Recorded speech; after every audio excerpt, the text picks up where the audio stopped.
Uh, Hello and welcome to another episode of One Fall WrestleCast Live, or as we like to call it these days, the Walt and Tom Show.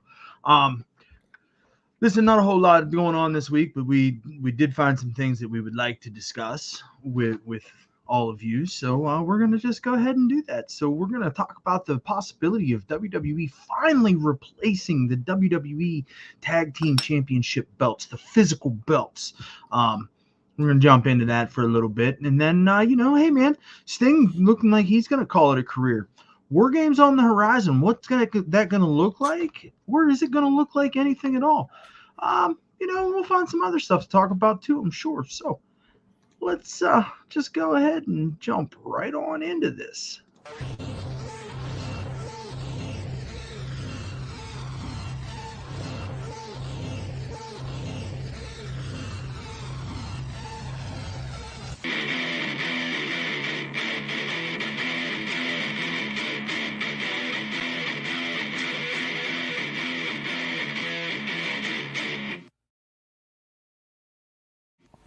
Welcome to the One Fall WrestleCast.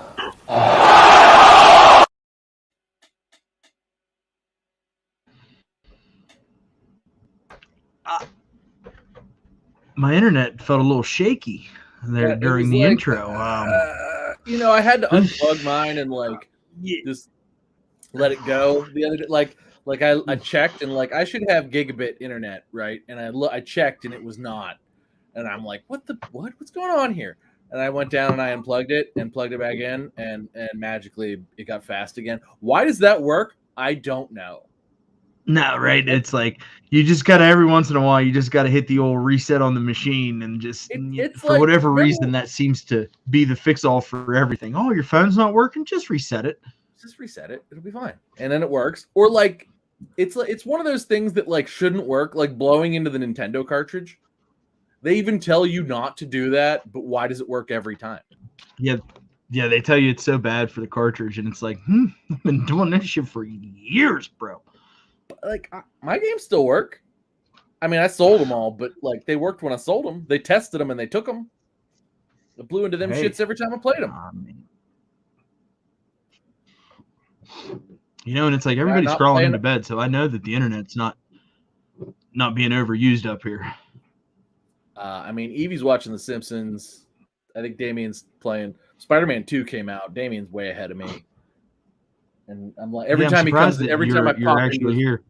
Oh, every time look who graced us with their presence. I guess my shitty text message must have worked, huh? I don't know. I haven't seen your shitty text message. Was it good? Yeah, okay. Well, that's great because I sent you a shitty fucking text message. Look how nice he fixed up Jack's room. Look how nice Jack's room looks. That was all Portia. I can't take any credit, but it looks wonderful. She did a great job. Awesome. I love that you're vaping in the baby's room. It doesn't. It's lemonade. It smells good. Sure. Yeah. It's just like having a. It's just like having a diffuser in a room, bro. I mean, yeah. It's like that. He's sleeping in our bedroom anyway. It's fine for now. He don't sleep in here. Yeah, this is just for show. That's absolutely just for show. We all know that the baby's room is bullshit. That shit's just for show. Yeah. That's not with Damien. We stuck that, which is probably why he is the way he is. We would put him in the crib and just let him cry until he fell asleep. We were new parents. We didn't know shit. Well, sometimes you got to do that though too. You know what I'm saying?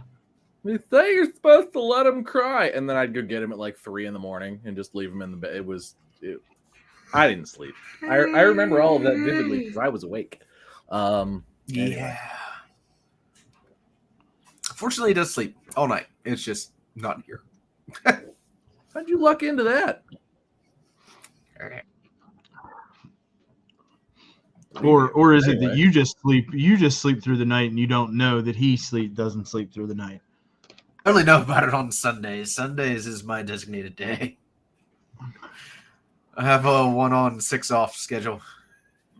Yes, as most of us do. Anywho, So Derek, it's so nice of you to fit us into your fucking busy schedule. I too was late because I had to handle some very serious paperwork in the office before I could start start the show today. So we are late because of me, just so that the world is aware. They know we don't wait for Derek. However, they do know we don't wait for Derek. But I just wanted to make sure that everybody knew that I took responsibility because, like I said, I had some very important paperwork that needed to be handled. So, hey man, so I saw this thing and it's interesting to me, because I am a little bit of a belt mark. So it appears that WWE has screen tested 2 new sets of WWE Tag Team Championships. And they did that just this past week on October 16th at Monday Night Raw for everybody to see, I believe. No, during rehearsal. Sorry. I think that's really cool because I think that there's been a lot of updates to a lot of titles. I mean, the IC's gotten a new look. The United States was the first to get the new treatment. The Universal Championship is updated somewhat. We got a brand new design with the World Heavyweight Championship. I think that it's in both women's belts as well. And I think it's only right that we see a new title belt, a new Triple H title belt with the tag team divisions. And hopefully they've committed to only one set of straps because I think that they have done so where they're just going to have the tag team champions travel, which is something that we've discussed at length on this show about, the need to not have 2 sets of tag team champions. But according to what I've seen is the titles that were tested had all gold plates with black straps. So classic look. And then the other one had 1 red strap, 1 blue strap with gold title details. I really hope that they go with the black strap. Yeah, I don't like that. I think black makes sense, but I mean, either way, I mean, I think it'll be good. My real hope is that they go with just 1 set because that means they're just going to go with 1 set of tag champs. And I think that's important for a lot of reasons. The most important being that just it always felt like when there were 2 sets of tag champs, one would be kind of important at the time and the other one would be hot potatoed weekly. And sure, it just it always felt like it's cool. I'm a mark for oh man, title changes are awesome, right? I like that stuff. But when the tag titles change, the tag titles didn't change on Monday, so I guess the Friday titles are about to change. That's kind of that becomes a little bit ridiculous, right? It's too much. It's too many belts. And I feel like, especially within the industry and within television wrestling right now, there are too many people with too many belts. Yes. And there's just too especially many. When you start getting into AEW also that has the Ring of Honor belts and there's just belts everywhere, right? Right. And then, everybody's a champion. If everybody's a champion, I say this all the time at work, is that if everything is urgent, then nothing can be urgent, right? It's all static. Right. So if everybody's a champion, nobody is important. Nobody's a champion. Important. Exactly. And nobody's important. Everybody's got belts on them. Everybody's covered in gold. No, it doesn't matter. And so, and that's I think something that WWE has been trying very hard to get away from over the last couple of years. I think they've done a really good job with all of the singles titles, getting away from that everybody's a champion bullshit. But with the tag titles, I think it's time for them to finally pull the trigger because the Usos held on to those tag titles for a long time, and now the titles have swapped hands a couple of times again. And I think it's really just time to put it to bed and be like, no. There's just 1 set of tag champs. There really has been for 2 years now. Yeah. Yeah, 2 years going on, maybe even closer to 3, because I mean they won the Usos won the SmackDown Tag Team Championships fairly early into the Bloodline storyline. They didn't add the Raw titles and consolidate them until much, much later. And that's still on that record-breaking championship reign that they had. So I think that sometimes we forget that they were but that just plays into what you were talking about, where one team felt really important, and then the other set just was okay. Because that's one was the friggin' Usos, and the other one got traded around every other week. Yes, it was like, oh, this week it's the Viking Raiders. Now it's Chad Gable and Otis. Now it's Randy Orton and Matt Riddle, and they held on to that for a little while, but then they ran into the Usos, and that's how they combined it. And now Matt Riddle's gone. Randy Orton's hurt. We may never see Randy Orton again. Yeah, Matt Riddle's pretty much ruined his entire life at this little drunken airport rant and whatnot. I mean, he's obviously brought a brand new has no Mercedes. desire to bring him in. He brought a brand new Mercedes a couple weeks ago. Did he? Yeah, he'll be fine. Hopefully his porn star girlfriend. girlfriend. He's probably gonna. She's probably his sugar mama now. Hey, so I have a quick question, kind of going back to the beginning of this belt thing. Can you kind of clarify how exactly? I've never even considered this to be a thing, like a screen test for these belts. Are you saying they just give it to somebody? Hey, go out there. We're gonna put this on tape, empty arena, and just act like you're act like you just won. Yep, it's just it's a little bit of a dress rehearsal. They want to see what that looks like, because if we talk about pro wrestling being an entertainment source in so many ways, you wouldn't put a prop out in Jurassic Park that was from a New York City style movie, right? Like, you have to make sure that those props look right on television, that they're going to frame right, they read right on TV. Hey, what looks better? This, that, and the third. And that's a piece of that puzzle, is making sure that, hey, we're going to get some tape on it so we can look at it and we can see if this is going to be what best fits the direction we want to go moving forward. I got you. Well, thank you for the clarification, sir. You're welcome. I'm glad. That generally though, in my mind, I don't even need a screen test to tell you that the red and blue, bands. Yeah, are gonna be no, ass. I'm good on that. I don't want that. I'm good on that. And especially, like, I look at it, so they're gonna have one red strap, one blue strap. That's gonna look kind of dumb. We understand what it is, but what if we have two that they're split red, split blue? I've seen people do tag team titles for that, where they've taken a tag team title and they've split the strap in half of it's painted red, half of it's painted blue, and they have one so that they can represent both with that one belt. And it's a cool idea, but I don't think that it would translate well to television. So I think for me and for my liking, if as a classic title guy, for fuck's sake, the Winged Eagle is my favorite belt of all time. I think that gold on the black is the only way to go. I don't. Well, and if you go with that theme, what are we going to do with the NXT? Are you gonna put some gold, or some yellowish gold, whatever you want to call it, and black straps on that, and then it just looks like a fucking caution sign? I think in the last year, in the redesign of all the title belts, they've moved away from the red and the red and the blue leather, and I think that it's time to just go back to black and white. Clearly, we've made the white mean something for the women. It sets their titles apart, and I think it looks really great. But the men have all seemed to have nothing but black, and we have these two sets of title belts that are the only thing that's left on red or blue leather. I think that as we move into the TKO / Triple H era, I believe that he's got an affinity to be a little bit more of a classic style guy, just based on the way that the World Heavyweight Championship has been designed. And obviously the Universal Championship is just an updated version of what it already was. And that's for marketing. So that's for marketing purposes, because like we talk about after every major sports championship, right? What did Patrick Mahomes carry around after winning the Super Bowl and winning Super Bowl MVP all week? Yeah, that belt.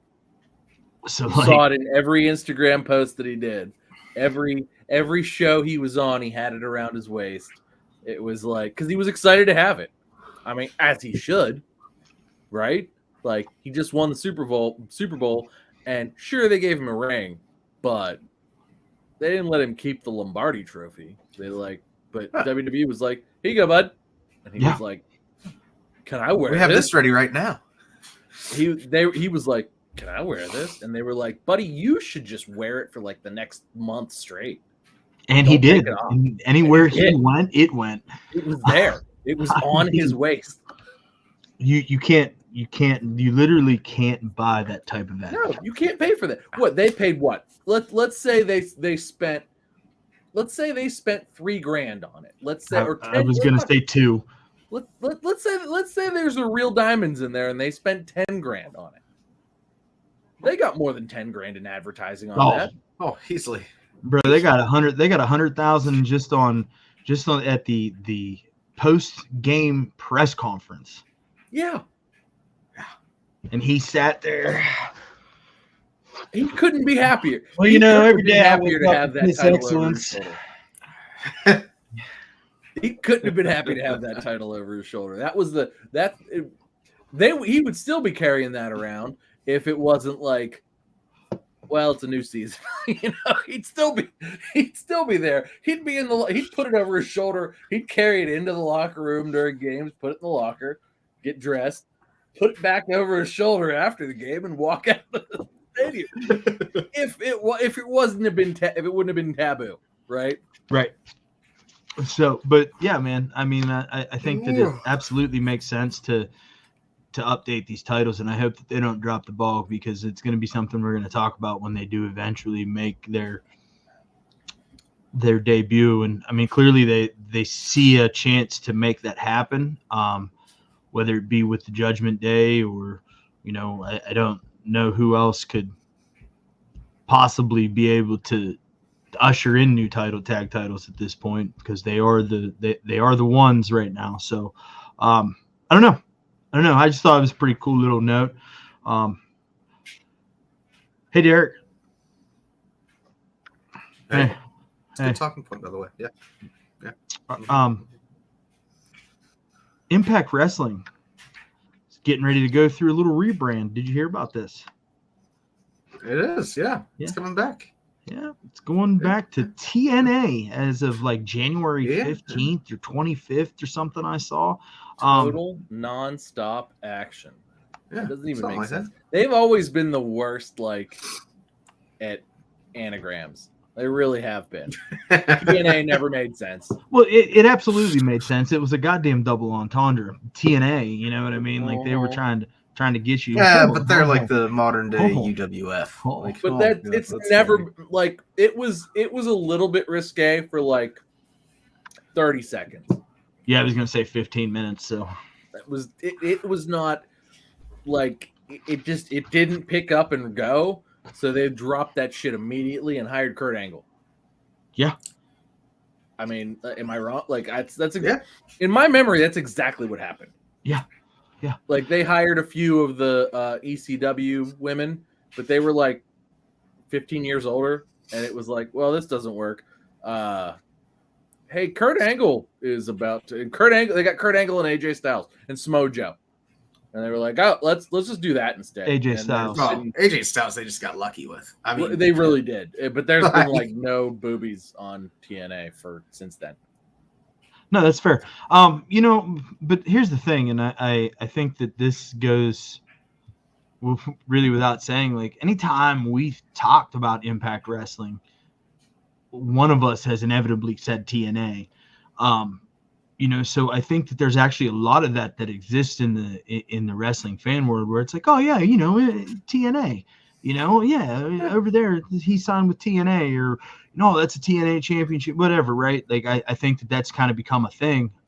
So it really makes sense from that standpoint too, that you've got some cross branding, and obviously like going from TNA to Impact, and there was that brief little area in between where it was like Global Force or whatever the fuck it was, when like Jeff Jarrett and Dixie were in a legal battle and over the rights of it. It was becoming Global Force Wrestling, and then all of a sudden it became Impact Wrestling. And so I don't know, I think it's really cool to kind of revert back to the TNA name.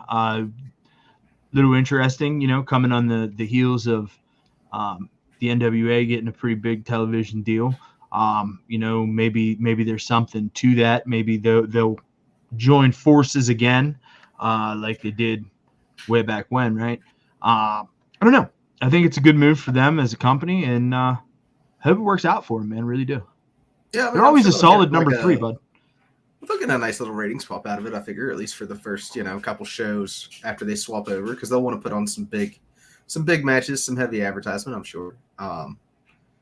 But I just don't think it's just going to go right back to the same old. I mean, everybody it's going to be the same characters most likely, and they're just that much older. We're not really going to have anything new. Like, it's not like is Moose going to get repackaged? Is Crazy Probably Steve? not. And I mean, but why would you do this, that though? like, it's just the same. It's the same. Yeah, but it's not. So like, it's a facelift for the show, and sometimes I think the brand, right? The brand needed a facelift, and they've always been a viable number 2, and now they're a viable number 3. And I think that with the right image and the right look, they could become a viable number 2. I think some of their storylines and some of their talent that you see here and read about, I think that in some cases they're giving AEW a run for its money. I would argue that Impact's women's division is leaps and bounds better than AEW's still to this day. AEW's has improved, and I don't want to but to this day, AEW's is still better. Yes. They still have bigger names, better wrestlers. But it wasn't that way for a long time until, now we've got Timeless Tony Storm, who has really, really just revolutionized this image of her with the silent film and the picture-in-picture. I think it's fucking genius. What she's doing right now is just it's top tier television. It's top tier wrestling, period. And they need to run that out as long as it's going to go. And they just need to keep that dumpster fire Hikaru Shida as far away from the ring as possible. Well, that's not going to happen because they're going to let her and Ruby fight coming up pretty soon. Isn't Shida the champ? Her match right this now? week on Dynamite was terrible. Yes, right she now? is the champion right now. No. Yes. Yeah, she is. And her No, match she Soraya's beats the Saraya. She beats Saraya. She beats God. Saraya. She's Yeah. She's the champ. Mm-hmm. Okay. Yep. I think Saraya. I don't think Saraya is. I think whatever that inflammatory issue she has flared up again, and I don't think she's cleared to wrestle. So I'm assuming actually what happened in the background was her and Kenny got in a big fight because Kenny fucked up somehow, and he just had to make it up to her. Kenny, no, because they still let Saraya come out and talk every week, so I think she's fine. It's just I just don't think that she's able to maintain the in-ring schedule that is warranted of an AEW champion at the moment. Okay, well then I put it back. Hey, so you know what popped in my head Storm. whenever we were talking about TNA, and Ruby you guys Soho. are going to give me so much hell for this. So No, I think what they're going to do, I think never. they've put it on Sheeta. I think they're I'll going come to back, have you do Ruby it. take it, and then I think they're going to have I think they're going to let Ruby and because I think Tony is so over with that. I think It's beautiful. She doesn't need Right. a belt right now. Well, she Fair. doesn't need a belt, but if they want to put a belt on her, she's going to be the babyface in the situation, or sort of. Anyway, I don't know why they didn't just let her take it off of Saraya, because they had a fun match, but Saraya still won, and then immediately lost it to Sheeta on the Wednesday following. So I don't know what happened between the pay-per-view and the following Wednesday, but it's just a matter of That's what I'm saying. Kenny and Sheeta got in a fight.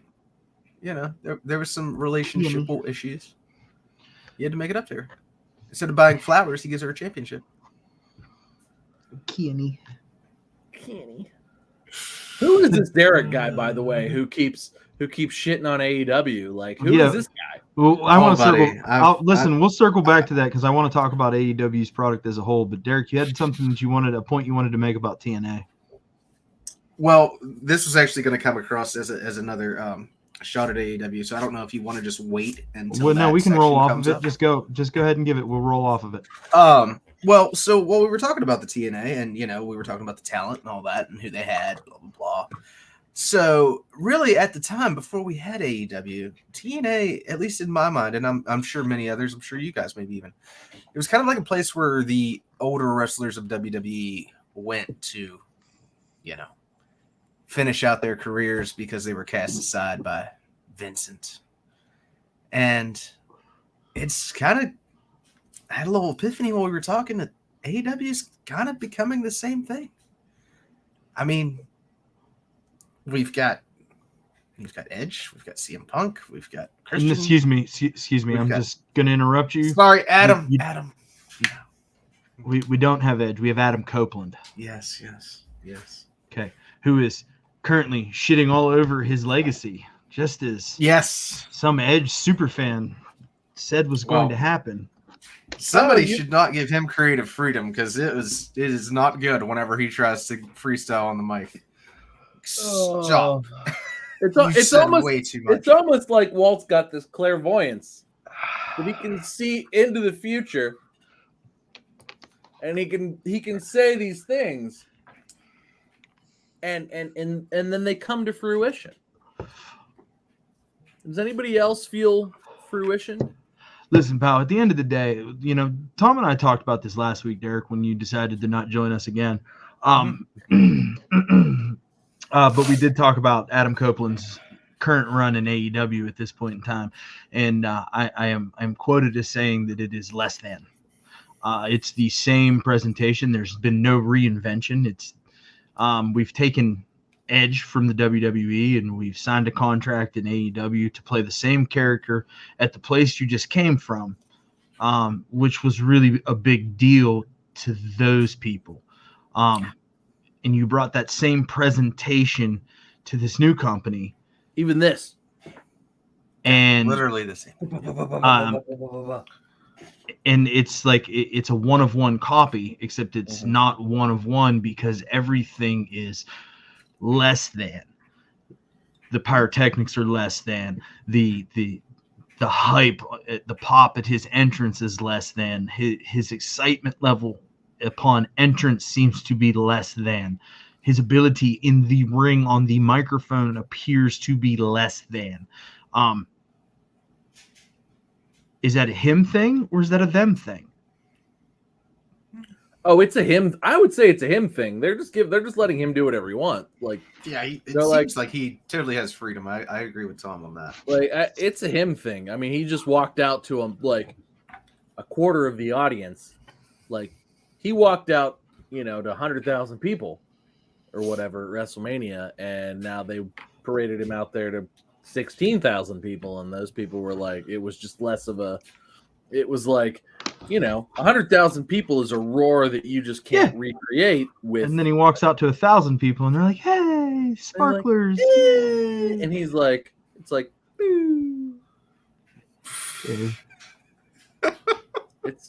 it's hard penis versus flaccid penis, and right now he's working in flaccid penis. Yep, he's definitely trying to fucking to beat it up with a flaccid penis. It's exactly what he's trying to do. Man, it's almost like it's just dangling. I knew this was going to happen. At least he's not ruining the legacy of Edge. He's only ruining the legacy of Adam. But it's the same, and it's almost like it's recorded and like on the internet for everybody to see, and it's almost like your prediction was proven right in real time. I just love that Derek has to come in here and eat shit about it because he's like, "Oh, you're going to be such a big AEW mark now." And Adam comes out, and I'm like, wonder what's happening on the old Sports Center.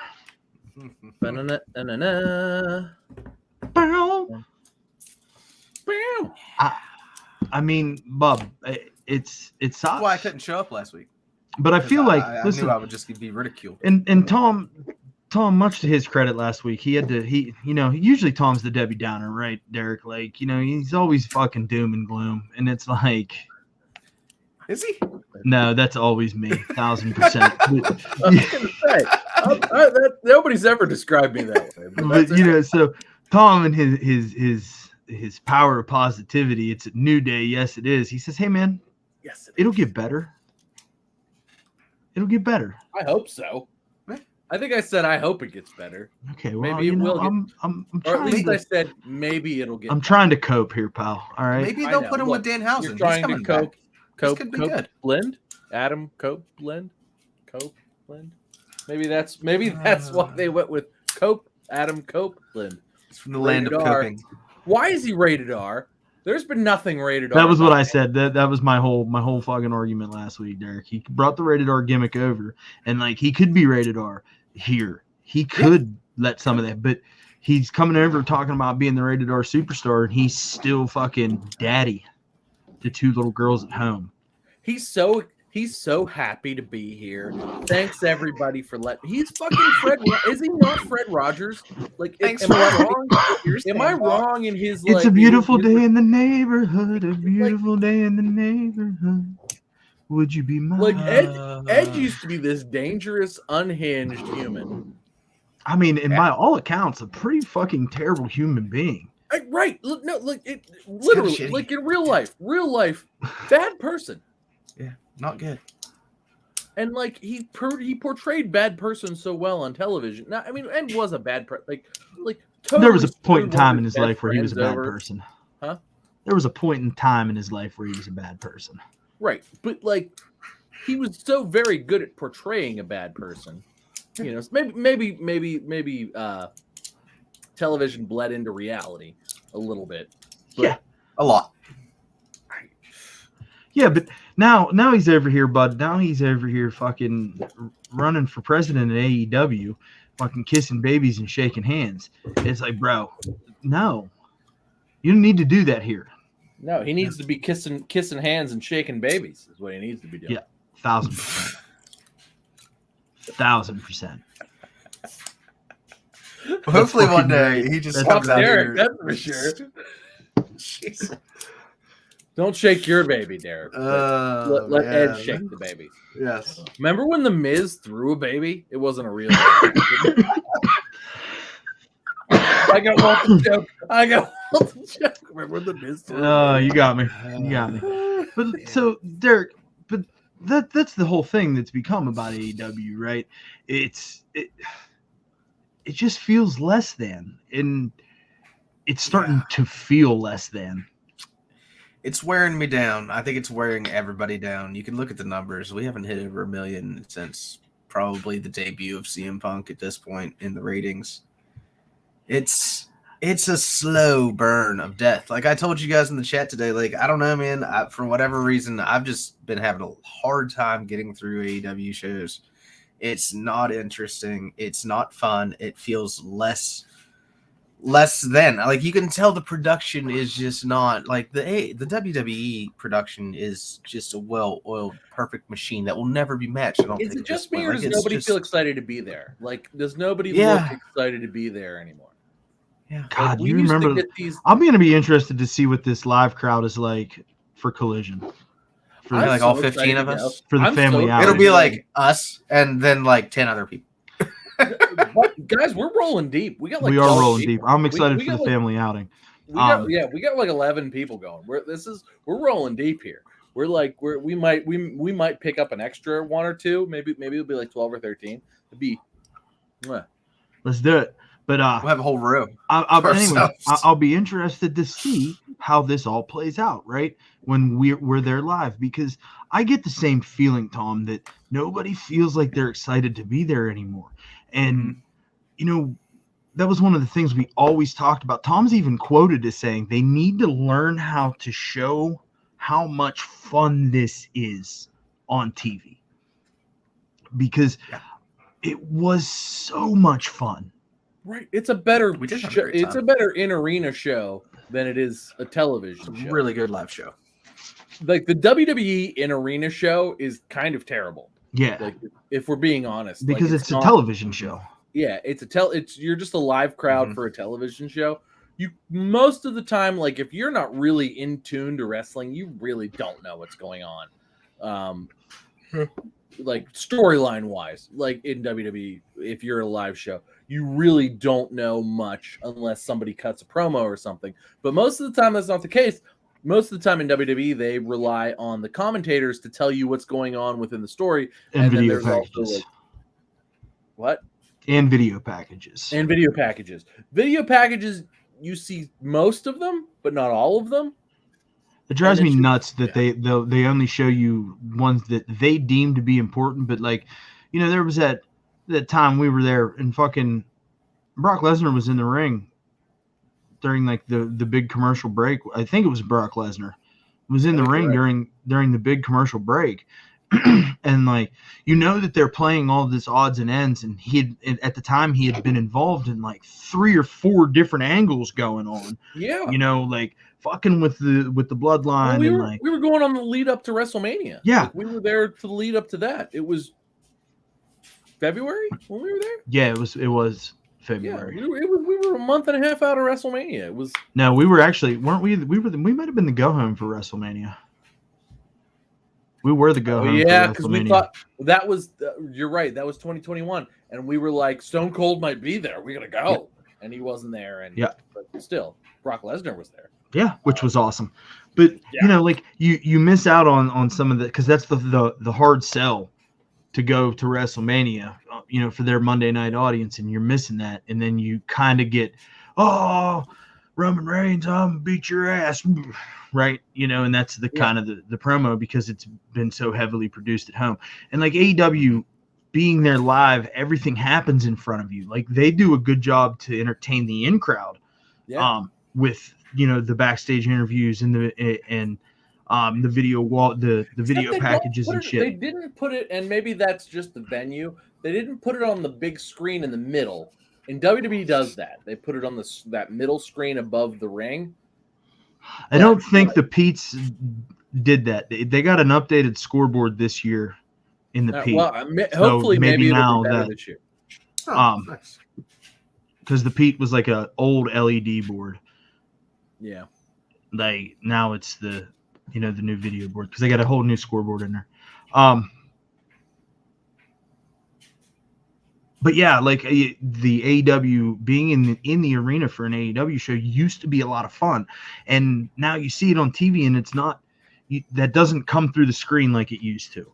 Well, they're not selling tickets like they used to too. Like they're going back to the cities, and the ticket sales are down. And I mean, I'm not telling anybody anything new. It's like you can see this on the internet, but ticket sales are way down. I mean, which is good for us because we can kind of wait around and buy a dozen tickets, like bring the families and all that shit later. But fuck, I mean, it's like, you know, at this point, it's like, it's not so much a must-see event. It's like, oh, hey, it's coming and it's going to be on a Saturday. That's great. Good for us. You know, we can just go and it's Saturday. But like, Jesus Christ. I don't understand that though, because it genuinely is fun. It's fun live, and you would think I think the Pittsburgh crowd. So there are certain venues, and I think Pittsburgh particularly is a really good wrestling city. Yes. So I very much expect it to not be a half full arena. I expect the Pete to be pretty full, but by day of, I expect the Pete to be pretty full, and I expect, you know, a good show. I really do. I expect to see Dr. Britt. I expect to see her in her, you know, black and gold glitter gear with the Pens logo on the back. I expect to see her. You know, I expect to see Adam Cole in whatever state he's in. I expect them to show up for Pittsburgh because Pittsburgh shows up for them. Now, very true. If they don't show up to Pittsburgh, and maybe this is the problem with other cities, you know, maybe they haven't shown up in other cities, and they haven't. I mean, there's been some stinkers of shows, right? Now, this is AEW's 3rd time coming to Pittsburgh, or is it their 4th time? It's like their 5th, man. Like we've been there 2 or 3 times. We've been there twice. We've been there twice. I think this is their 4th or 5th time. At least 4th, yeah. So we just decided to not go to a show. So before they went to Pittsburgh early on, and we didn't go because we were not doing this yet. And then I think there was one we missed. So I think we maybe missed the first one, and then we missed whatever the most recent one was. Somewhere in between. Yeah. Okay. So I think this is their 5th. So we'll have been to 3 out of 5. Okay. That makes sense because they did play in Charleston, West Virginia early on. Yeah, they did. Yeah. So they were up here, and I don't. Yeah. Okay. Have they been back to Charleston since? Yes. Yep. They've been back to Charleston one other time. I have not been to Charleston, West Virginia since I was 17 years old. I was just there 2 weeks ago. Still there? Yeah, still there. That's good. That's good. Spent 4 lovely days in the state capital of West Virginia. I mean, it's nice down there. That's where all the money goes. Doesn't go anywhere else. That's for goddamn sure. We went to Seneca today. That was a little more exciting. Oh, nice. Yeah, we did some zip That's line. not true. I guess nice. Morgantown gets some money. It definitely does. I spent this lovely fall day on the golf course. I mean, it's gorgeous, and the Charleston, West Virginia is like, good lord. It puts Huntington, Pennsylvania, it puts Huntington, Pennsylvania to shame, or not Huntington. Puts Pennsylvania state capital to shame. So Harrisburg. That's where I was going. Puts Harrisburg to shame, but fucking Charleston's gorgeous. I mean, it's all right. Especially in the fall. Good lord, you get all the. It's a little warmer down there because it's a little south, but at the same time, you get all the fall. Man, it's so nice down. So nice down there. Go us! Look at us! Look at us. Our friend of the show, Pat Martin, living his best life in Charleston, West Virginia. Yeah, man, but like, Johnny I don't know. Gargano's here. Hello, Johnny. I don't know, man. Like for me, I'm going to be really interested to see if that atmosphere is still the same in Pittsburgh. I hope that it is. But it's definitely not translating to television like it used to, and the struggles continue. So are we on the downward slide on AEW here? Is that what's happening? Because the TV ratings are still showing like, profitable for but they're not blowing anybody away. Right. When do you stop taking the show on the road? Can you at this point? Like, I don't think you can stop. I think the show has to stay on the road. All the shows do. I think that. Man, at that point, you're just admitting defeat. What are you going to do? Go back to studio wrestling? I mean, it works for NXT. Do they go back to Daly's place and just keep that rolling? Because Daly's place is a small place. They could put 3,000 people in there and just kind of roll with that. I don't know. I hope not. I hope it's just a lull period, where we're gonna work into at the end of the year. A lot of these guys have been working hard for a few years. Maybe it's just time to let some people take some vacations, take some shows off. WWE kind of does a lull. At least they used to kind of give a lull around this time. It seems to be firing on all cylinders now, but I don't know. Yeah, I'm guessing due to the sale, they're not really allowed to lull currently. No. Yeah, with with all the sales and billions. shake up and stuff.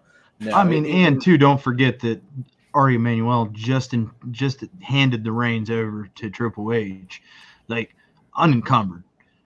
Yeah, told Vince sit down and shut up.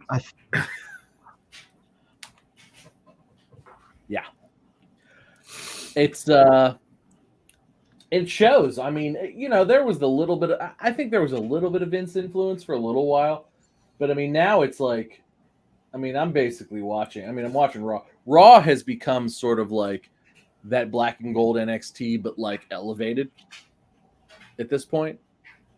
It really has become like, if you're watching and you're thinking about, like, I really miss Adam Cole in the Undisputed Era, because I really feel like that would really kick this to like stratospheric levels.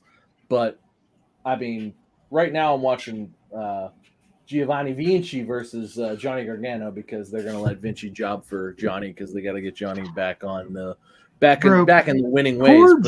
What did Giovanni Vinci do to anybody backstage? Like, Gunther's the longest reigning fucking Intercontinental Champion of all time, 500 days as of today. And now Ludwig Kaiser's getting a fucking push. I mean, Ludwig Kaiser looks incredible, and you give the guy a microphone, and he's captivating. I mean, he's like, he rocks that accent. He really does. and he's just he does this too much with his hands, though. Like, only do it a couple times, pal. I mean, it's Like, better than like. Gotta draw the line. We're gonna draw a line. Like it looks good to Holy his smell. it looks good to his presentation, you know, because he's fucking Ciampa like came he's out. doing this too much. Uh-oh. Ciampa's Okay, got the DIY stop. shirt on. Oh. So I think what's going to Bullshit. happen, huh? I think Derek what's and I gonna just had a happen- whole conversation while you were watching DIY reunite. I think DIY is gonna win the tag titles. I'm just saying. That makes sense. They've been trickling in a little bit of Ciampa and the Judgment Day have had a little bit of beef, a little bit of friction. I think we're gonna get to that. And then they could Also, have. is Shinsuke Nakamura not on the best heel run of anybody's career right now? Yes. He's killing it yes, right now. please. Fucking killing. Relevant AF. Crazy Having old banger Japanese matches. grandpa, please win the belt. Please. Having constant I think he's gonna win the belt, and Seth is gonna be off for Christmas. And then That's good. That's Seth fine. will win it back. Good Just shit. get it off Seth. That's I'm wrestling, tired of it. pal. I'm tired of it. I That's want pro- That's Shinsuke to pro win this so wrestling. bad. Look, he's the first one of this heavyweight. Like he's got to hang on to it for a little bit. I guess. But I love what they're doing with Shin, and when they let Shin take it off of Seth, It'll make makes sense. sense. yeah. Yeah. So they're doing a great job. It's been great. And when that happens, and Seth gets to take Christmas off, I'm happy for Seth. Happy for Shin to carry the belt for a little bit. Becky's probably going to lose the NXT Women's Championship somewhere next month as Jade well. Cargill. Wherever it happens, it's going to happen. Jade She's gonna lose. Cargill. Jade isn't going to win the NXT belt right off the bat. Jade Cargill makes the But most why sense. the NXT belt? She Why went not? to Raw. She's been on every show, Oh, nonstop. I didn't know She's that. checked in on every show Gotcha. twice All right. now. Twice. Yeah, I she's mean, done well for herself as far as this. She can all walk is it out concerned. on Raw. It'll be fine. And she can has, come out- yeah, Becky's been walking it out on Raw every week. Yeah, Becky's yeah, walked yeah. it out on Raw tonight. This is true. She can- I don't know. It'll be I fine. just I don't know. I don't. I'm Listen, not a big they've fan of made that. her into a bigger star in Sure have. WWE than AEW could do with her in 3 years. Yep. And she hasn't even stepped foot in the ring yet. Hasn't even won a match yet. Hadn't even And been she in was front doing of the live Goldberg crowd yet. numbers at AEW. Yeah, it's all been backstage pre-filmed stuff. Hasn't even gone into the arena yet. And like, good on WWE not rushing her to the ring. And like, hey, your fucking mechanics are dog shit. Okay, need you to come to the PC. We're gonna work on that shit. We're gonna make you so fucking good at this. And you're a big fucking deal. You look like $1 million.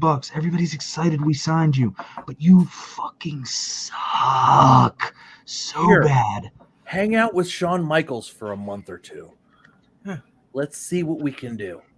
Sean, make sure you keep your good eye on her because we want her to improve. Look, Matt Bloom's there too. It'll be fine. I'm not. I have no. Look, between the two of them, they got 3 great eyes. for wrestling. Between the two of them, okay, really good eyes focused on getting Jade Cargill up to snuff. And here's the thing about Over in Jade. the ring Here's today. the thing about Jade Cargill that I will confidently say. Okay, I know that I kind of am only halfway joking when I say WWE's made her a bigger deal in 3 weeks than AEW ever did in 3 years. That's tongue in cheek, right? But I think that WWE is prepared for the smart mark crowd to be like, okay, listen, we appreciate her and her presentation and how she can play her character, but she sucks inside them ropes. And if you want us to believe that she is a viable name for your business, you better teach her how to fucking work. Mhm. And so I think that WWE is absolutely doing the right thing here by giving her a big presentation. God, dude, her and Charlotte felt so fucking just. So Like- I think before they put a title on her, I think they're gonna let her wrestle Charlotte probably first on some pay-per-view. They won't go too long. But I really think Charlotte could really lead her through a great match. Now they could give her the Paige treatment. Fucking let her win the NXT championship on her debut and just trot it around. She's gonna beat fucking big time Bex. The man, the GOAT, the greatest woman of all time. I don't think they're going to do that right off the bat. I really dude, what a better way to fucking give her the royal treatment. And Becky don't have a problem giving the rub to somebody, putting somebody over. And I don't she does business. And honestly, truth be told, that's a huge win. It is. Rocket ship. But what if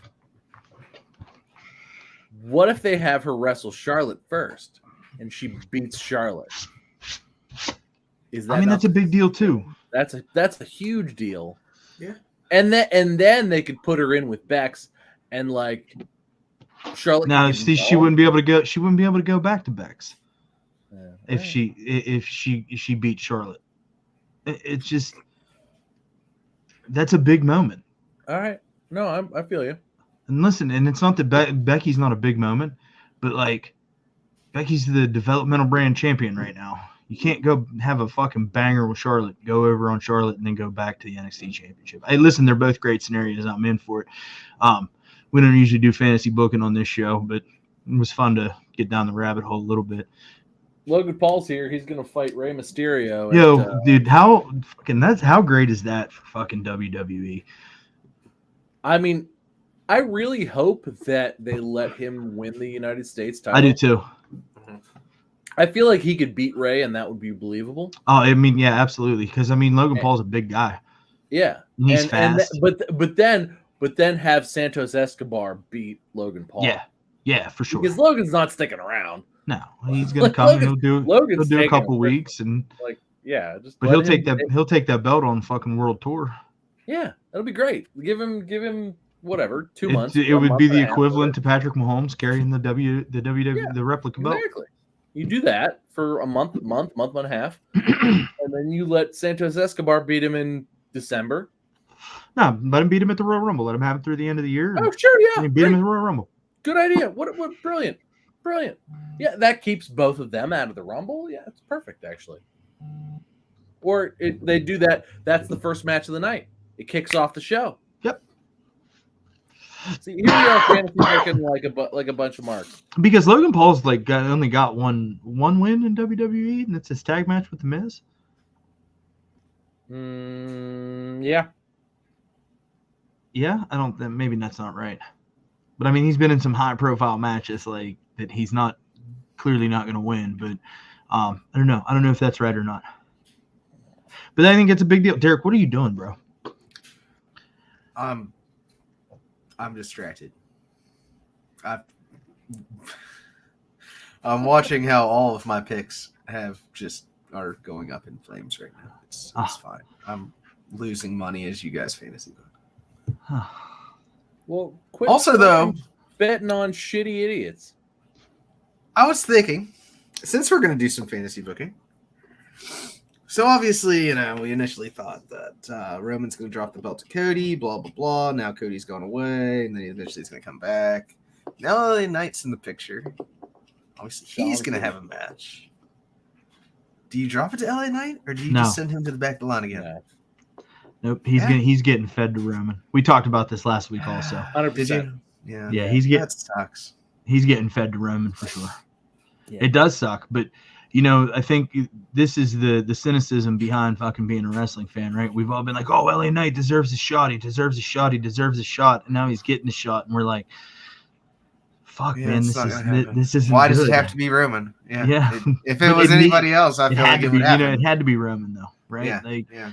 But I think that it would be awesome. I think it would be the biggest fucking swerve in the history of swerves. It would.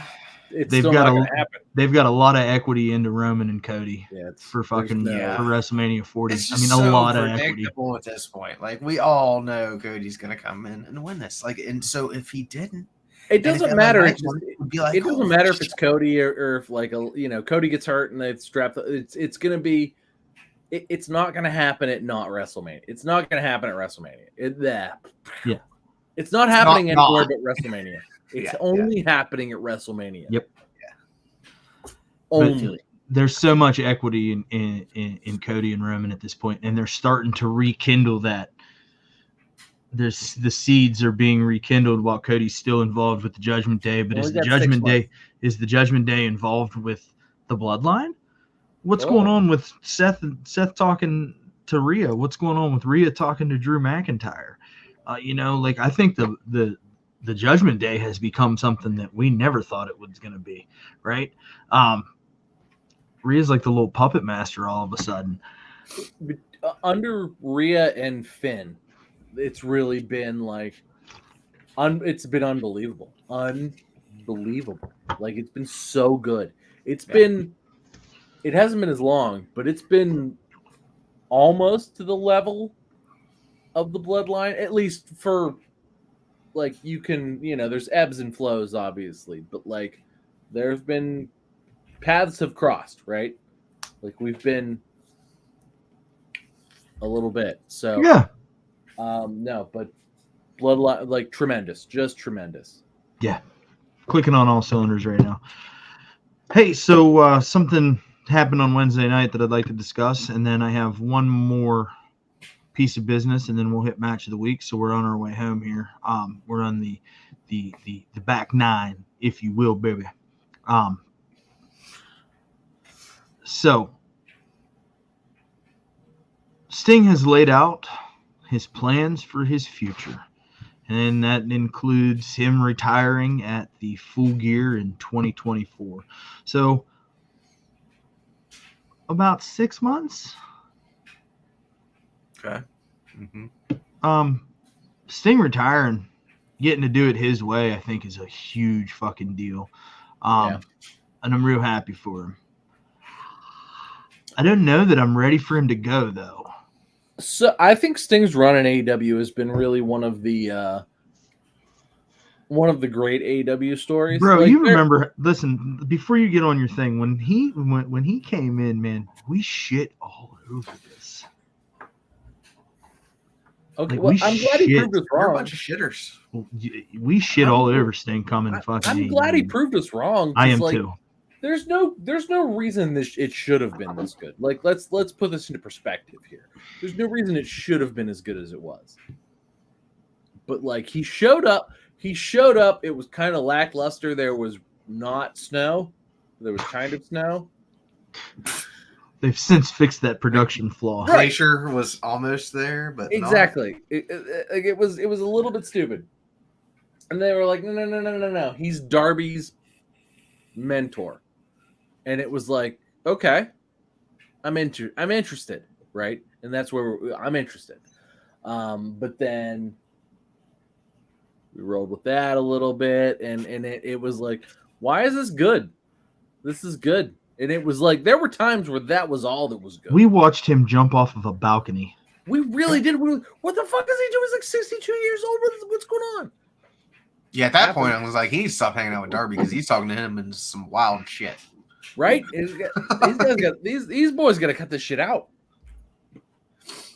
But I genuinely feel like he really is, though, a mentor to Darby. Like, I feel like that's been explained. Darby's kind of touched on it before. It made it come across much,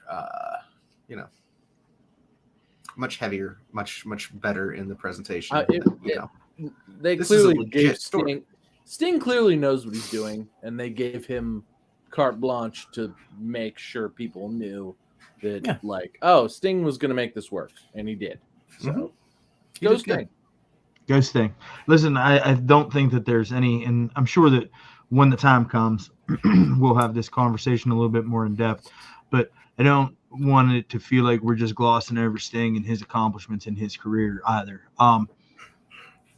He's meant a lot to the wrestling business for a very, very long time, and the fact that he's in his mid-60s and he's still going out there and putting on great performances is a testament to him as an individual. And we're thankful for the time that we have had with this 60-some run Sting to end his career on a bright spot.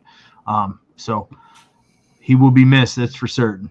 That's I just can't absolutely wait for certain. until we get to the Alabama State Fair and he wrestles Ric Flair in a final retirement match. First heart attack wins. It'll be a 3-night event. Yeah. They'll do the match 3 times and twice on Sunday. What do you think? You think he goes back to the Performance Center and becomes a coach?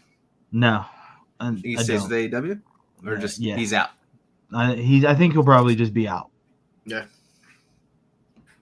I think he'll probably just be out. I hope we get Surfer Sting one more time before he goes. Just for shits. Why not? I'd be into it. Yeah. But he won't. But I'd be into it. And I want Darby to come out in the same face paint.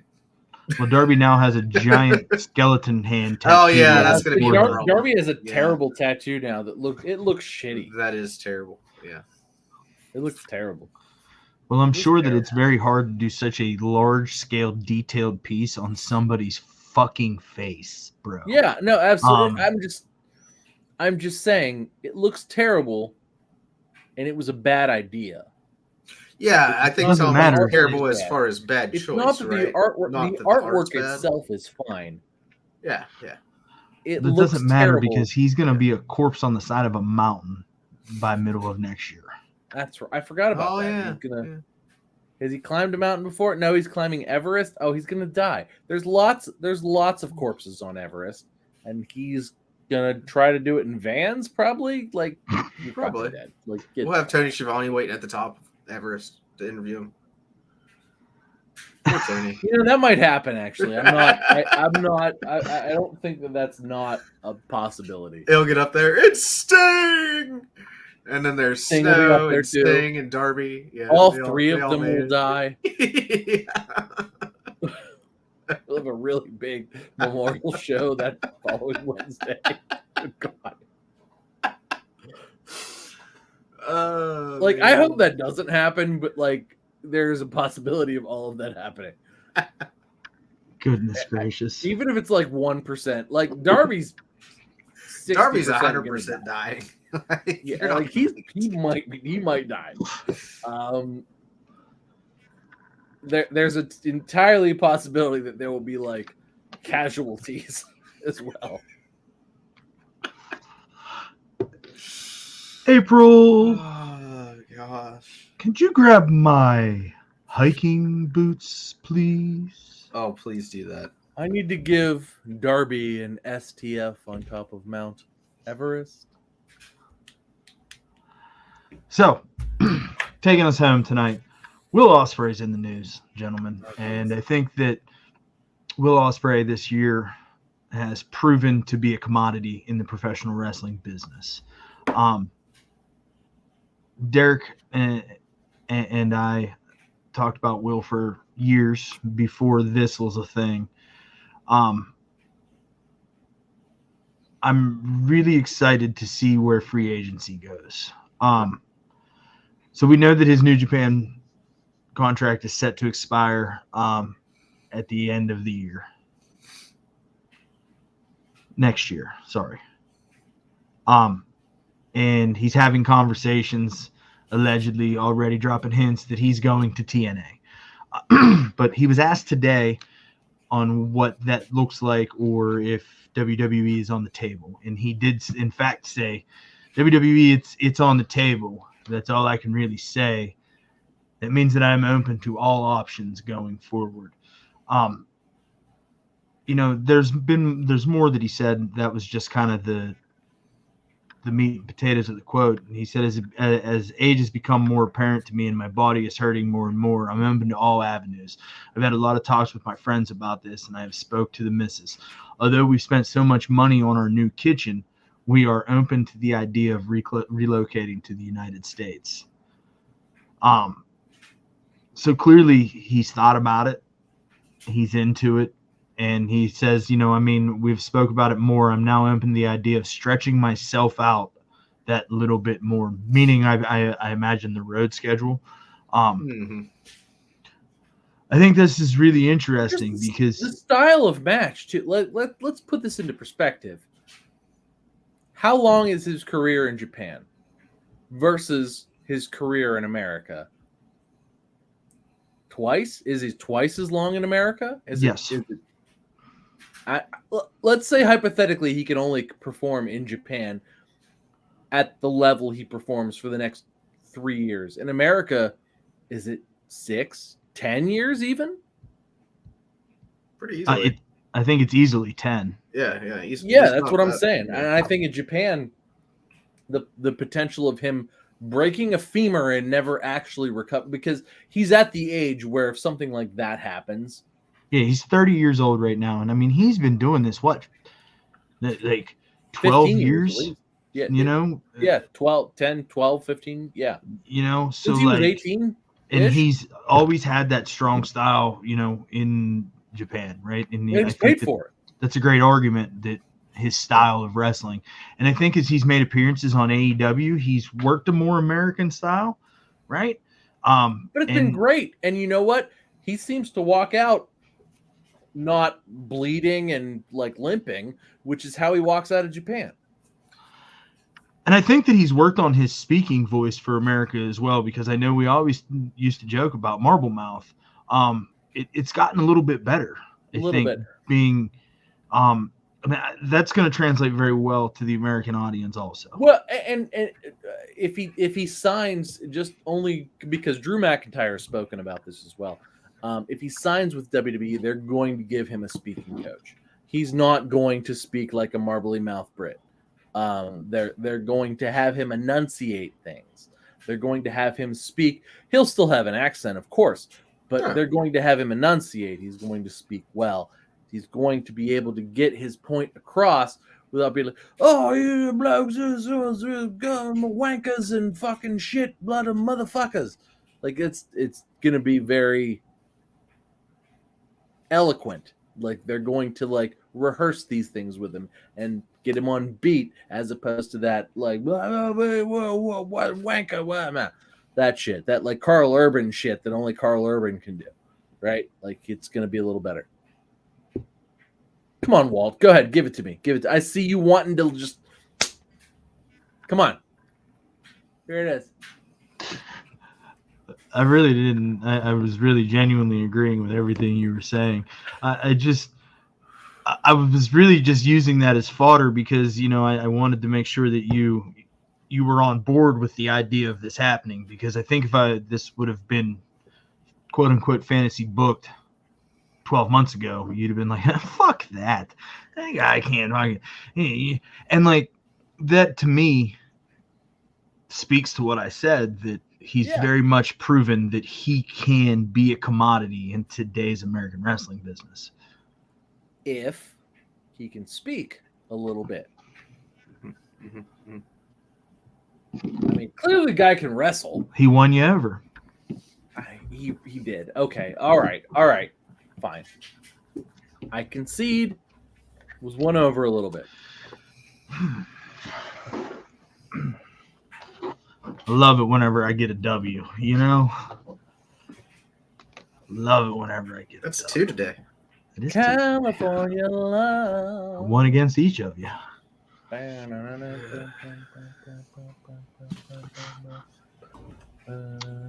I mean, it sucks that I was right, doesn't it, Derek? You wanted me to be wrong. You wanted me to be gushing over Adam Copeland in AEW. You wanted me to be like, oh my God, it's the greatest thing on fucking television. You wanted that from me. I love when I get gushed on. There's still time. I mean, there is still time, because you know what? Christian Cage love a good gush. Because Christian Cage has turned around what was a very, very lackluster beginning to his AEW career. Yeah. Yep. That was Tony Khan's. That was Tony Khan's fault, though. Turn him. That was Tony Khan's fault. It takes a real man to appreciate a good gush. That's right. Yeah. Maybe you'll get one, but I think the last gush that will be made about Mr. Copeland was made about a character that he played in New York. Well, come back as a vampire. We'll see what happens. Oh yeah, that's what they got to do. Get Gangrel out there to come with him. Yeah. Wow. Like, can we get that music? Is that like, I don't. No, that's a Jim Johnson. That's a Jim Johnson. Okay. Yeah. I mean, they'll figure something out. Yeah, we'll find something fire, similar. some fire and some blood in a goblet. It'll be fine. Dust off the Cody Vader. It'll be fine. Yeah. We'll be fine. Yeah, exactly. Oh, bring back the circle tubes, the tunnels that we come out of. Set those on fire. That'd be cool. Do one of those. Yeah. Put an escalator in there. He just slides forward. He still needs to get his own fucking dinosaur. I mean, that's really what it's all Eventually, him about. and Christian will be sharing the same dinosaur. It'll be a special moment. So it'll be Menagesaurus. Oh man! Wow.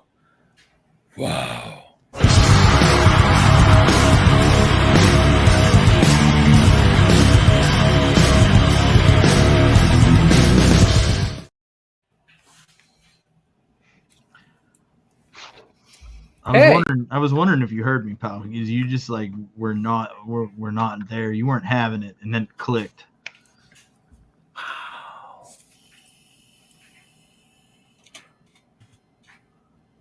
Wow.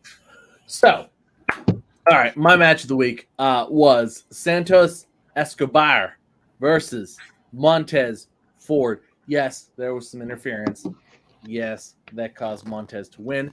However, it was so underrated online. That was such a good wow. What an amazing match on Friday on SmackDown. Did Dave not give it 5 stars? Was Dave very critical of it? Dave gave it. I was just curious because you said the online that people didn't like it. Bleacher Report gave it like a C+, but Oh. to me it was like,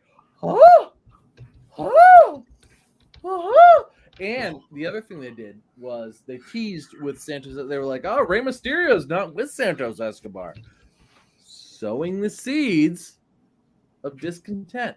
Loved it. Loved every second of it. Love Santos Escobar. Love Montez Ford. I really the match ended because Santos Escobar got his face thrown into a ring post while the ref's back was turned, and then he got the big splash and all that jazz. But man, was it good! Man, was it good! Good match, start to finish. Didn't go long at all. Went 5-6 minutes because that's what SmackDown is.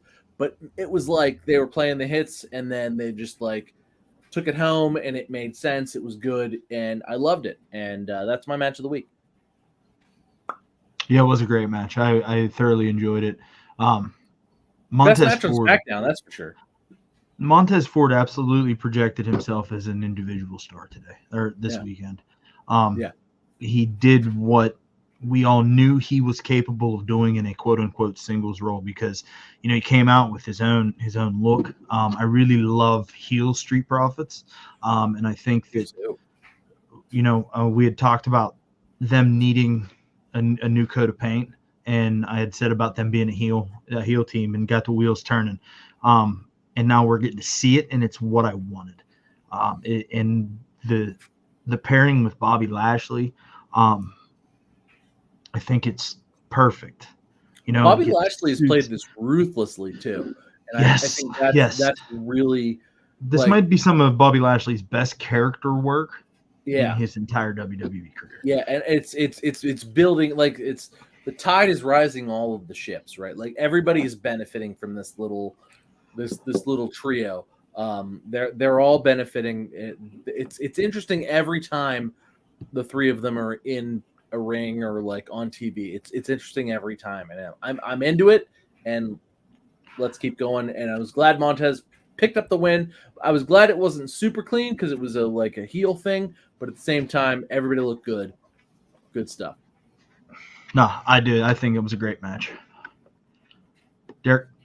So, actually, I'm going to go with... Hey, Derek. Hey, yeah. Hey, real quick. I just I want to just give you a little bit of a refresher. So, at the end of the show, we do this thing called Match of the Week, right? Where Tom gives his favorite match from all of wrestling television. And then you generally are supposed to give your match from all of wrestling television. But, you haven't been here for a while, so I just wanted to make sure that you understood what the assignment was here. I do remember. I even remember that I come after Tom.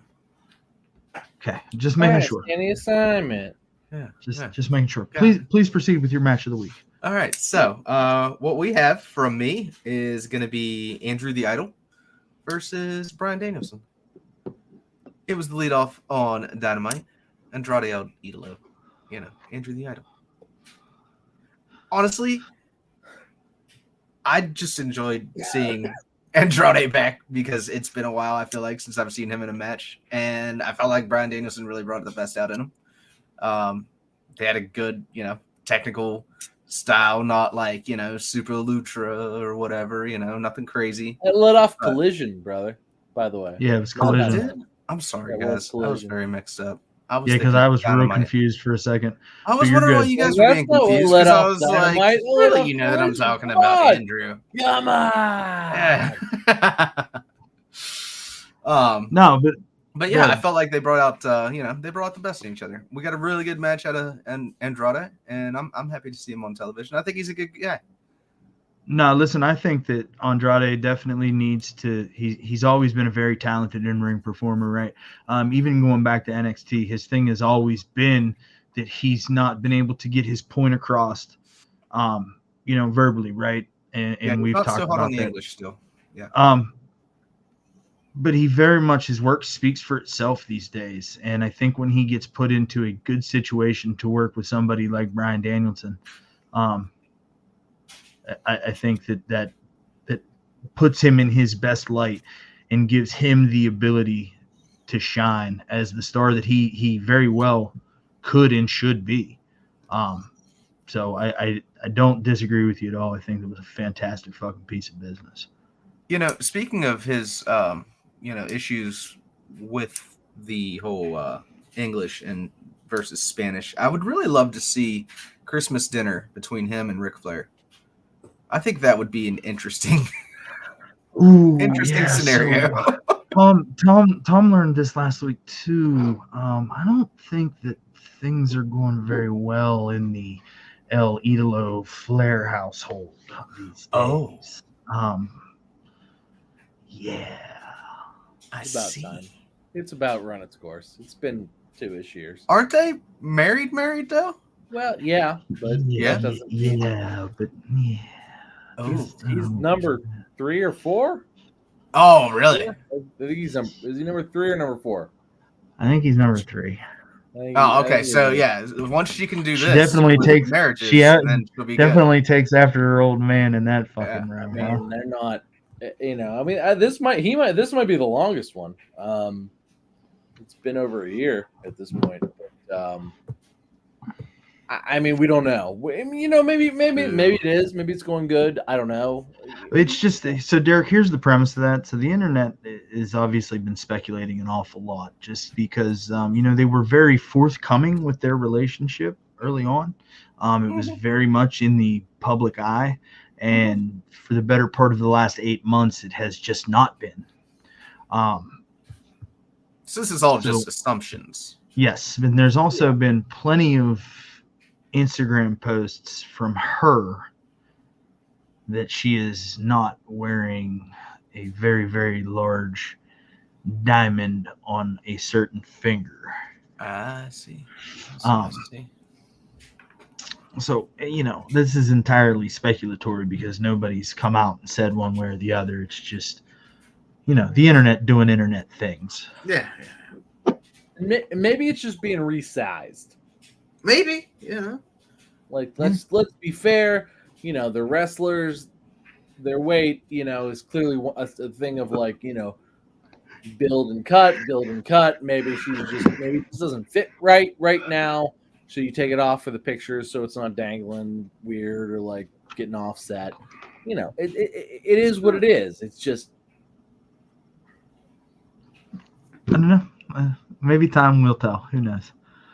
I hope not. I hope they're ride or die forever. Yeah. I'm rooting for him. But who knows? Oh, Ashley. You hooker, you. Ashley. So, here. I actually have 2 matches of the week this week. What? Yeah. And I haven't done this in a really, really long time. And I think the more surprising piece of business here is that they're both from AEW Dynamite. What? You actually watch it? I did. Oh, that's right. Adam Copeland's there, so you watch it now. Never mind. No. Well, no, we kind of watched together. We like texted it and stuff. We were like, "What the fuck's going on with this shit? I don't know. Fuck them." Yeah, right there in the group for everybody to see that you just. Yeah, I don't ever get to watch it live. You should have been there. I can't watch it live. I can't. I don't watch it live either. Oh, but so like, just, I still comment on it. We're gonna like watch if I'm together. like tonight, okay, after we're done, I'm gonna sit down and I'm gonna start watching Raw from the beginning. Okay. Huh. And I'll comment. Drew is on right now. I'll comment through the night. Pay attention to that because that's looking great. Okay. So Christ. it's okay to open the dialogue, even if it's a day or two late, Bob. Oh my god! There's times I've watched Raw on Sunday night from the previous Monday just so I can talk about it on the show. That's good. Okay, That's so good. let's just calm down. All right. Raw to me is still the best show on television. Anywho, because it's 3 hours long and I can take pisses. It's good. My first match of the week is between Penta, El Cero Miedo, and Jay White. Good match. What a great fucking match. And usually like Penta's choppy thingy in the middle, the choppy spot, it sometimes comes off cringy. And I think Jay White very much embraced the cringe and it made it fucking awesome. It was cool. Like, and he called Penta out for having the straps up on his ring gear, so Penta pulled him down. It was a whole thing. Penta looks great, by the way. He's lost a fucking ton of belly fat. I mean, must have been laying off fucking enchiladas.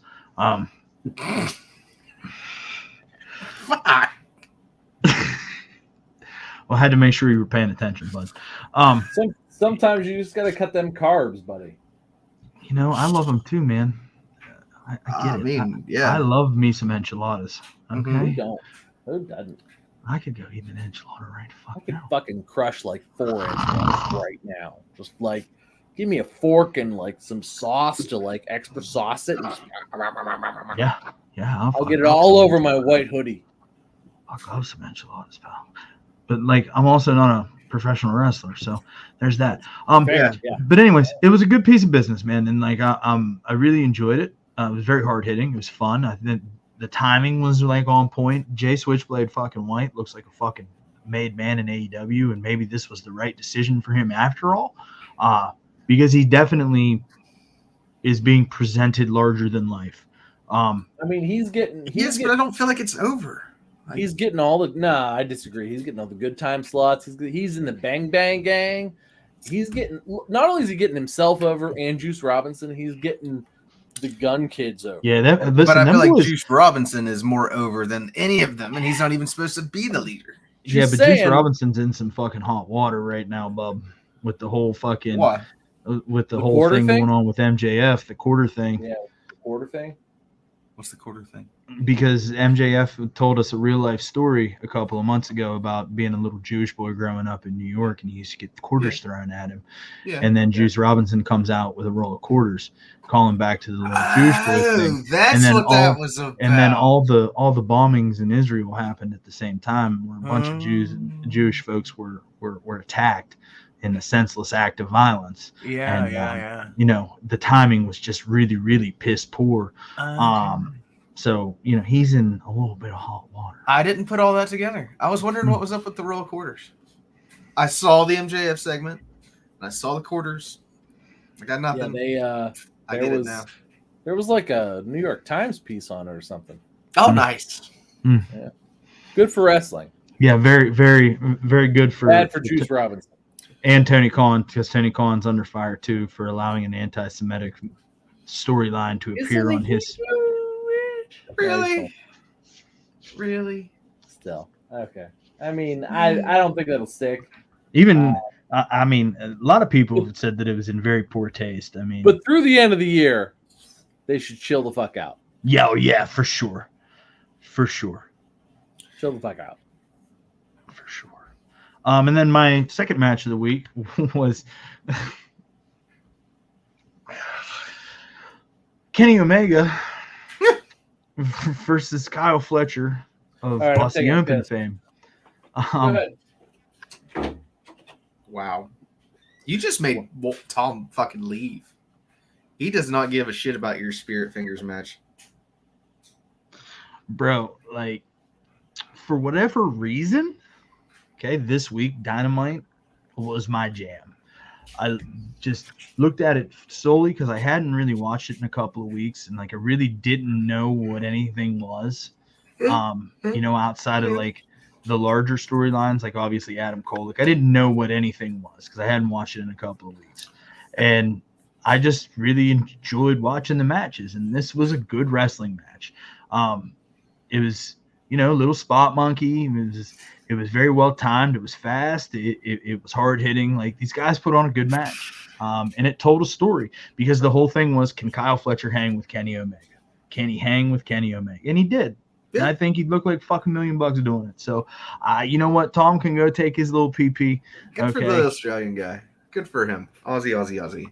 You know what I loved about this? Since you want to bring up the whole AEW thing this week, a guilty pleasure of mine was I can't think of his name currently, but when they're at it's an Adam Cole segment, we're doing the whole strong neck thing, and they were doing neck strong on the bongos. I fucking about fell off the couch laughing. This shit's so funny. Oh, okay. I'm sorry. We back now. We done talking about Kenny Omega? No, we were just getting to that part. Oh. Yeah, okay. I waited for you so I could talk about it. Oh, okay. Sorry. Just you said his name, and I had to like relieve myself. I had to like expel waste. We'll have to get you like a puke bucket for next week, just in case this happens again. Yeah, that's a very good idea. Well, I did review the match in my Walt fashion, but I did say this to Derek. I hadn't watched AEW in a couple of weeks, and for whatever reason, like I just watched this from a different lens, and I really enjoyed the wrestling matches that I saw. Didn't really care who they were, and this just happened to be one of them. Kenny and this Kyle Fletcher kid put on a great fucking show. Never met him. He's from Aussie Open. Oh, okay. Good kid. Kyle Fletcher. Oh, okay. So it's not the guy with the comically huge ass. Yeah, no, it's the other guy. Yeah. All right.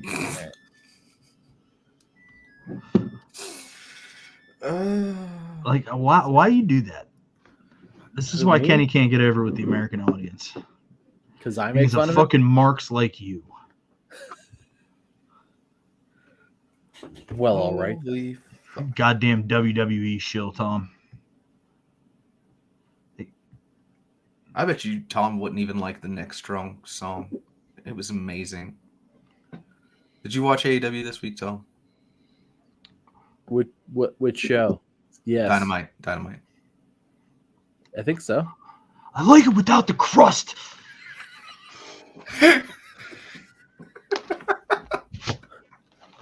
This is the greatest shit ever. It's like all half-eaten and ripped and shit. Who eats a fucking sandwich like that? All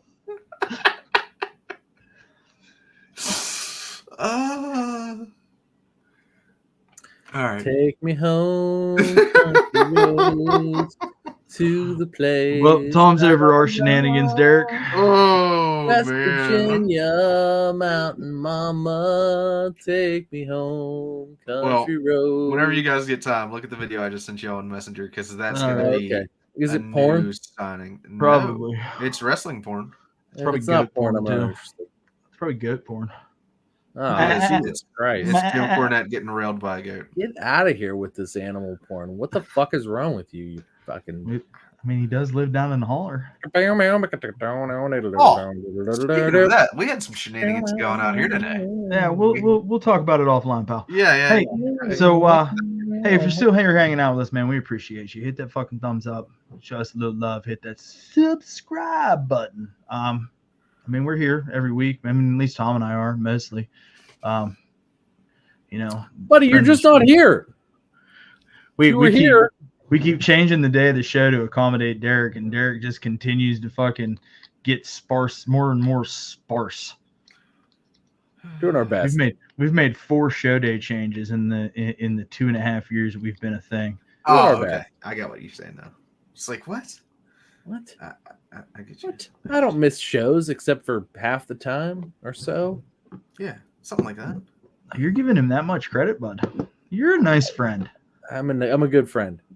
Yeah, I'm really glad that he's coming to AEW with us. I really am. Me too. Well, yeah. I'm really glad he's coming. Yeah. I have no idea. Like, so from now on, if I ever want to do anything, I'm just gonna have Walt call me and make it his idea, because Portia was like not a fight in her bones about it. Like, yep, we can. It's gonna be. I can't wait to meet Portia. She's. Yeah. I'm gonna make her love you. Tall order, Tom. I'm just kidding. She's gonna be like, your friend Tom's really great. He's really awesome. I'm gonna give her a hug. That's Tom's thing always. Oh yeah, she's definitely gonna be a hugger. No, I'm gonna tell Tom. I'm gonna tell her about how happy I am to meet her. How happy I am that you're there. How happy I am that your daughter's there. I'm just gonna be like, I'm gonna be so welcoming. Like, you guys are just gonna feel like you're gonna. I'm not gonna feel like fucking dog shit. Although you've not met Lindsay yet either, so there's that. No, I've not. Look, all of yins are gonna go home, and you're gonna feel like I'm hugging you. It's gonna be a great time. That's the goal. Can't wait. You're gonna go to bed, and you're gonna be like, "Is that Tom hugging me?" Because it feels that way. It's gonna be. These blankets feel like Tom. Yeah, exactly. It's exactly what it's gonna feel. You're gonna feel my love and my warmth for days after. I still have some Tom love coming. It's still, I haven't depleted all of it. It's still here. Oh man, it's like you know. Remember in Sonic when you would get the shield that would have the little number next to it, and you could get hit a few times while you wore the shield, and you wouldn't lose your rings. Yeah. Anybody? Just me. Yeah. Anyway, Yeah. so that's what y'all are gonna feel like. You're gonna have a weird bubble. Yeah. Yeah. Well, you know what else has a weird bubble? You can follow us over on Twix and Instagram at @1_fall WC. That's ONE. And in case you don't know what Twix is, it's like this whole thing. Twitter is now X, and it's really dumb. And I've been struggling with it for a really long time. And then Eric Bischoff said Twix, and it stuck. So that's how we're going to refer to it moving forward. I'll probably have to explain this forever and ever and ever. I mean, at least until Twitter just falls apart. Soon enough, it won't be. Which might be next week. We don't know. Yeah. No, that's fair. That's fair. So, yeah. So, with all that being said, thanks for hanging out. It's all love. We'll catch you next week. One Fall WrestleCast. And I might be here. Derek made the show.